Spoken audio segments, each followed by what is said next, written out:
Hey everyone, Uncle Gary here.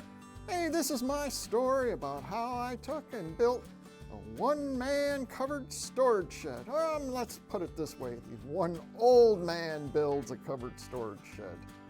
And that's the finished product. Now first we gotta get to layout. And well, layout consists of basically a tape measure and an old 2x4, or a couple of them. So I kind of eyeball it down the side of the building there, figure out where the post should go, and put a little spray paint on the ground. Yeah. Well, now I get my yellow helper. I'm telling you, everybody needs a yellow helper like this. This is like my favorite buddy. Because if I was to dig these by hand, oh hell, I'd still be digging now. I mean, look at that. Look how bony and hard that ground is. It's amazing what you'll find underneath. Yep. Oh. Had to move. There we go. Well, this is the first hole. I got 3 of them I gotta dig, and this one's not too bad. I haven't picked any big old stones or bones out of this one yet. Yeah, I'll wait for the other 2. See what I get into. Beautiful day out, isn't it? Sun shiny, a little breezy. Time to move. Oh, what do I gotta move the camera now? Oh yeah, there we go. You see my little yellow helper.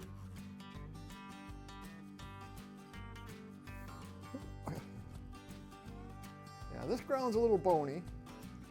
Yeah, a little bony.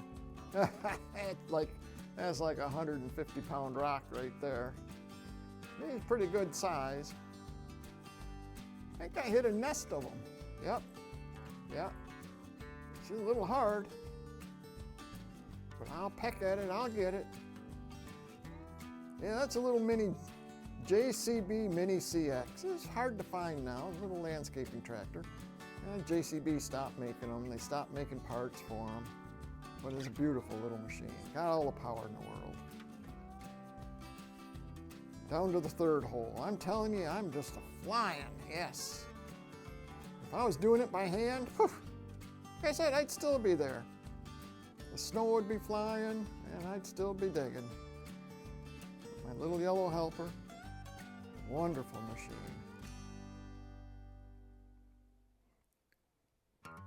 She gets a little hard down there in the bottom.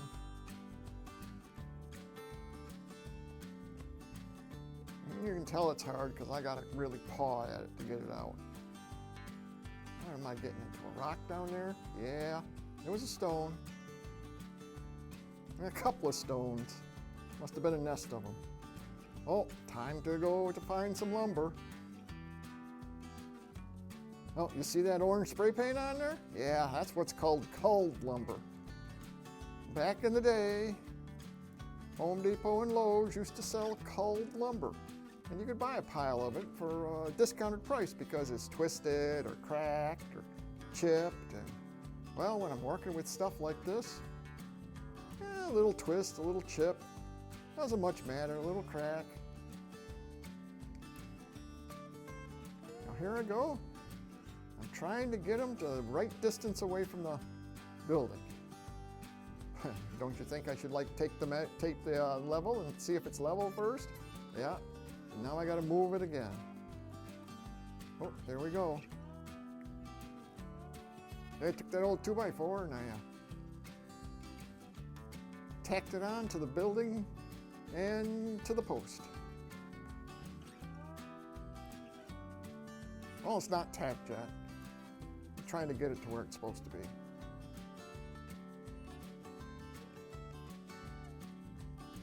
Tack on and bracing.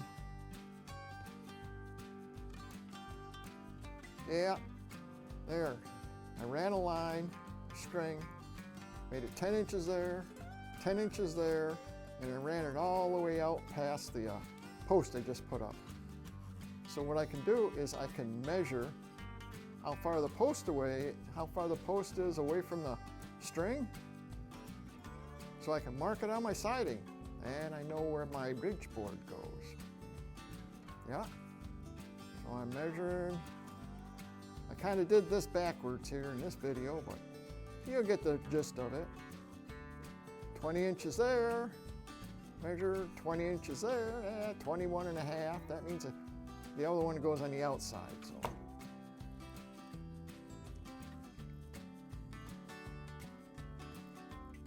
Oh, got to fill in around the post. Not too bad for an old guy, huh? I know, my little yellow helper. I mean, it will help me a little bit with this, but using the hand shovel works good. Well, you see those boards there I put? Yeah, that's so they're level, so I could take and measure up so I could cut the post off all at the same height. I mean, when you're working by yourself, you got to take it.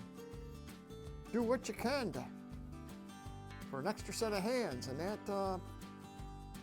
2x4 going across, level 2x4, that's my extra set of hands. Yeah, you're gonna see me climb up and down these ladders, seems like hundreds of times, so.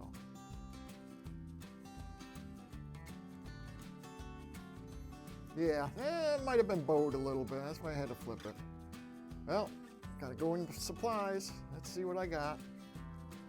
Yep, got legs. Yep, That'll help hold the ridge beam up. I'll show you how.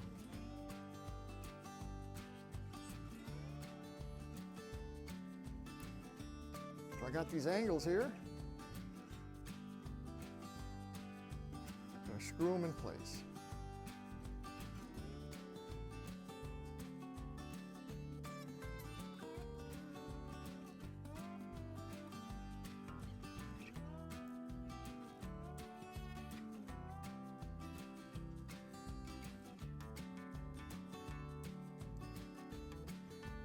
Yep. Well, actually, when it's all said and done, I'm going to drill a hole from the top down and put in a spike too to hold it in place.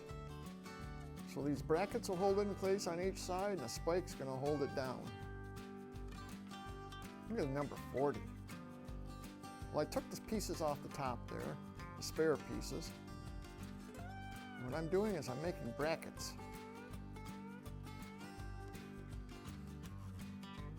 And that's so that it actually keeps it from racking back and forth, and it makes it sturdier also. Plus it looks pretty. Take a look at that. Oh yeah, nope, hot dip galvanized, that's what I'm using. That's what you gotta use on pressure treated. I pulled nails out that somebody didn't have hot dipped in there, and they were almost rusted completely off. So. See? Don't that look pretty? Here I go, I'm putting legs in now. Oh, oh yeah. Guess what happened there? Yeah, that DeWalt had a little bit too much ass for that leg. Snapped her right off. Got to pre-drill this one, I guess. A little bit deeper.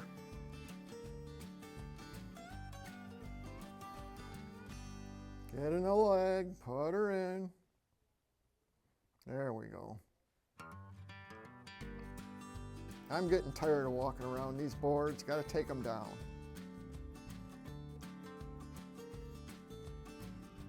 Well, wind's blowing a little bit.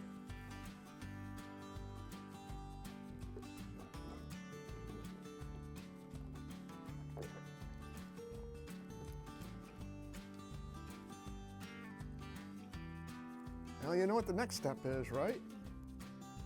Yep. Climb a ladder. Yeah, I popped that siding out using the screwdriver method.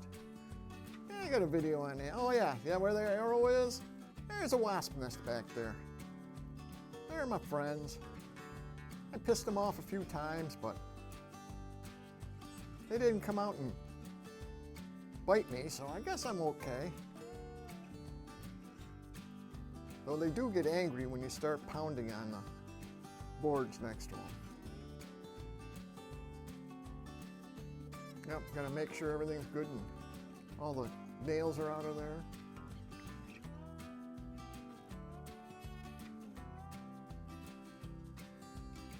Now we gotta save this siding because I gotta cut it and put it on afterwards. Of course, you know what I'm gonna do. Yep, I'm trying to swat one of them. Yeah, I'm pissing them off. Okay, that's my little helper bracket there. When you're working by yourself, you gotta do what you need. You gotta do what you can do to make it easier. And that bracket's gonna hold the ridge board up while I attach it to the side of the building. And I'm gonna put another bracket down further.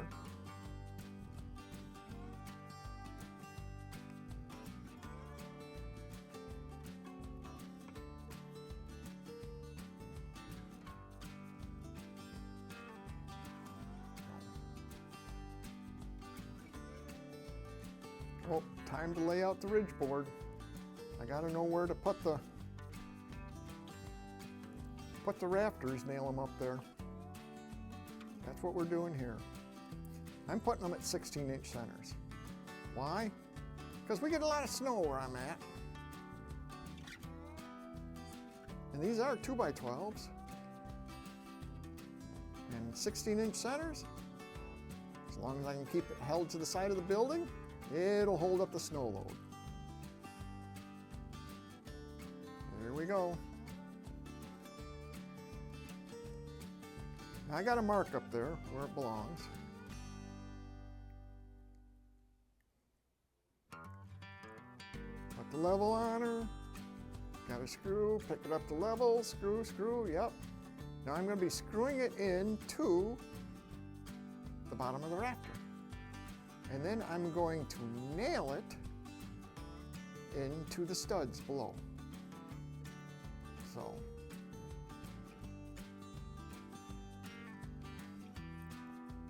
I just want to make sure that my with the excessive weight on there, with all the snow, that the screws don't snap off. That's why we're going to nail and screw. And you see, I'm doing. I know that I put the 16-inch centers on the walls of the barn, so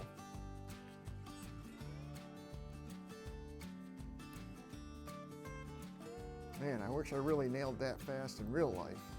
Believe me, I don't. Oh yeah, that's my new meat tenderizer there. That's a framing hammer. Got like a little waffle pattern on the head. So when you hit your thumb, you really hurt. Well, see how easy it is? You get the angle grinder, you cut the siding to fit. Beautiful.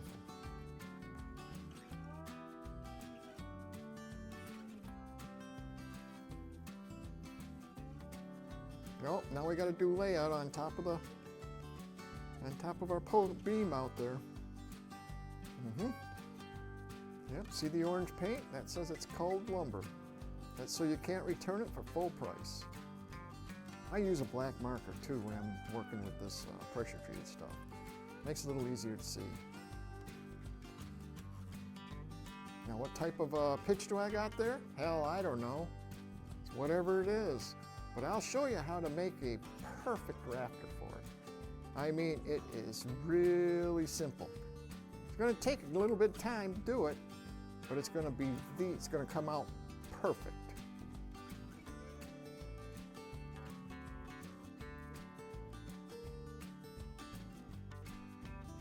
Yep, climb the ladder.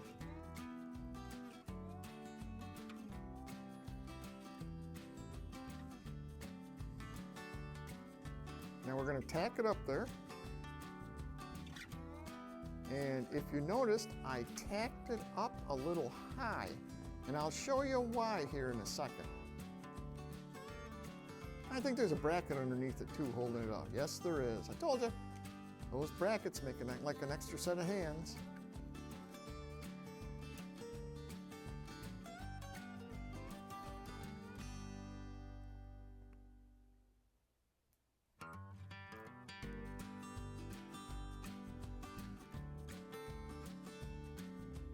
Now we're going to go up underneath here, and we're going to measure the gap. See it? It's about an inch.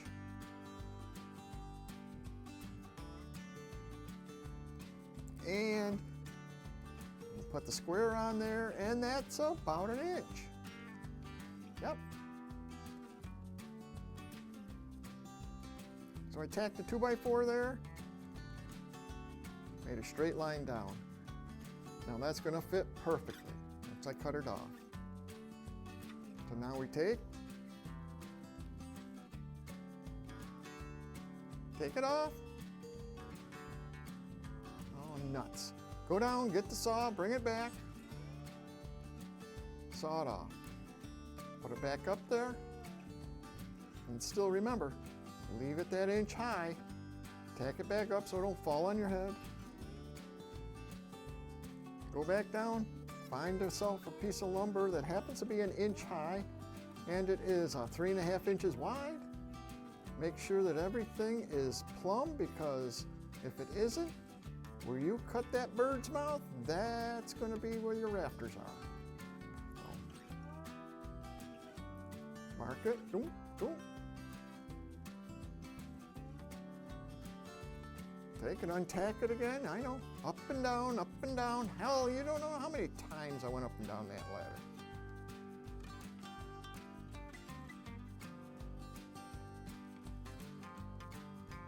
Here's my helper. Now I can take my helper off.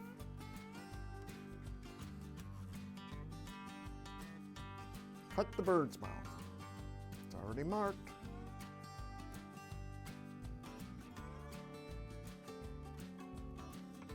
Yep. Do a little trimming.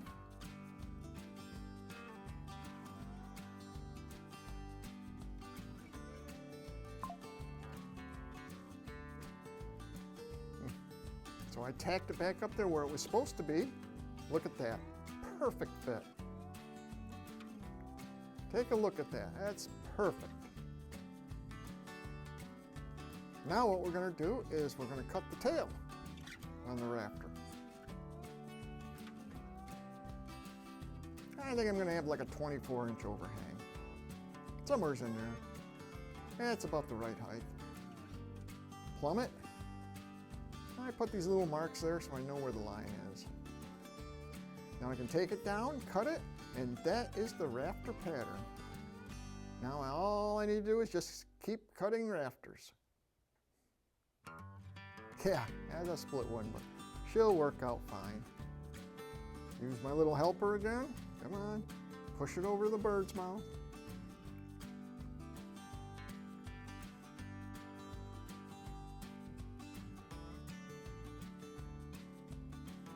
Tap, tap, tap, tap.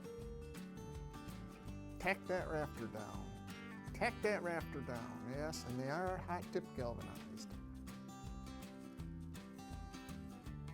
You see, I got blocking on it. Now blocking goes in between each rafter. And what the blocking does is it carries the load from one rafter to another, and it also squares them up so they're straight up and down. Especially when you're working with cold lumber. Nasty, twisted stuff. And instead of trying to put the blocking in when you're standing on a ladder, I decided to put it in on the ground. Yeah, you see me kneeling on the ground there? Uh-huh. I got smart. I got something to kneel on. My knees were getting a little sore. Yeah, I'm still not using it, but I will. There we go. Pre-position the blocking.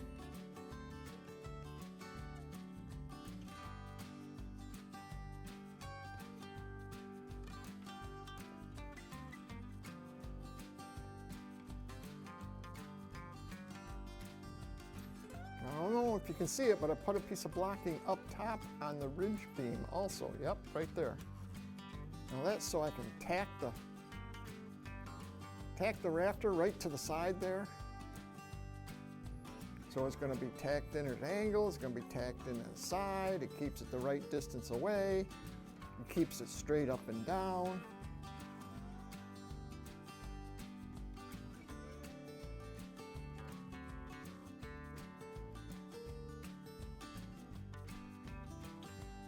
I wonder if my friends are up there still. Probably. I didn't spray them or kill them or nothing, so.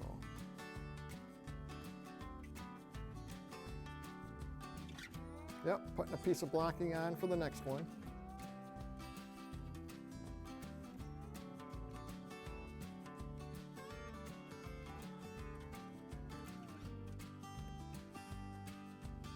Kind of sandwiches that rafter in between the blocking.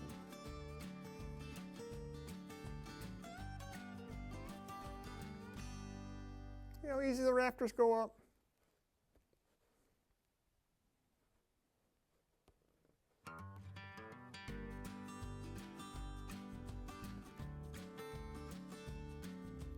Yeah, that one where it was a little twisted, so I had to twist it back up.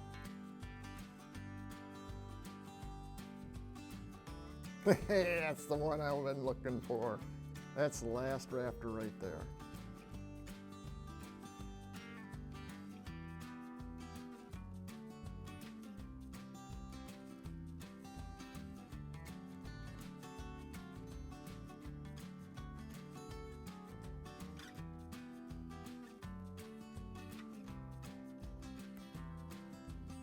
You know what the next step is, right? Putting lookouts on the side for the overhangs, eaves. Because now I turn a 12-inch roof into a 12-foot roof into a 14-foot roof. No, I think it was more than that. I think those are 16-inch lookouts. It'd be almost like 14 and a half feet. No, more than that. Heck, I don't know. I'm gonna put the fascia board on.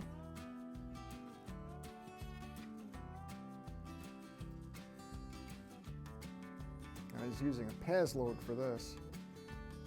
Cordless nailer.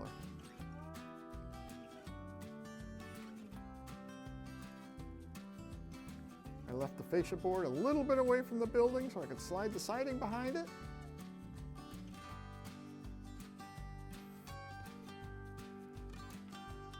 Use some hand bangers in there because Paz load nails are expensive, and I've got these old hand bangers there to put in.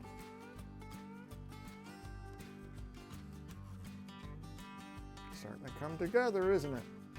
It's a beautiful looking overhang.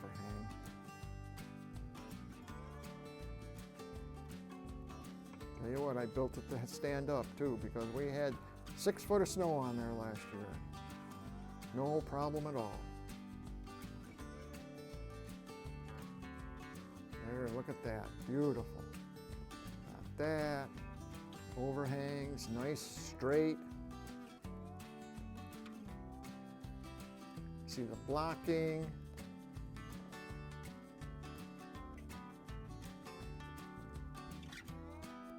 Yep, time for the roof boards.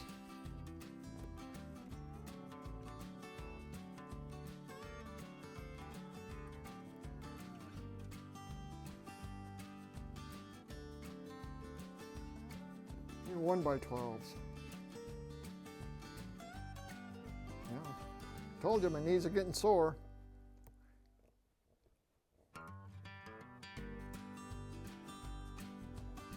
I let them overhang, and then I'll snap a line and cut them off straight.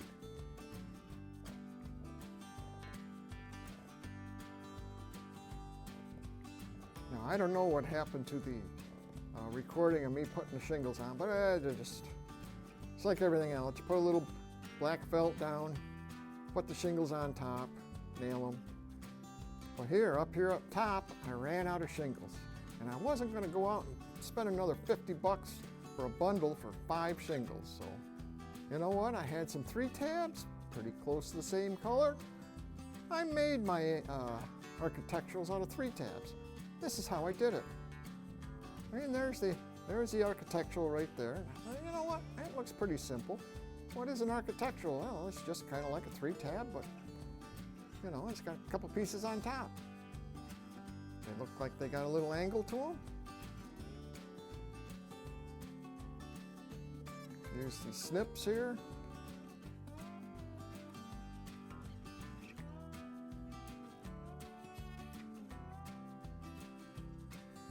Give it a little angle.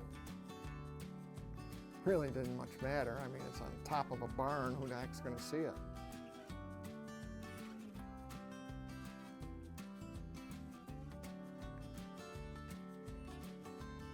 But like I said, now you just you're going to put a few extra nails in there because now you got to nail down the ones on top too. So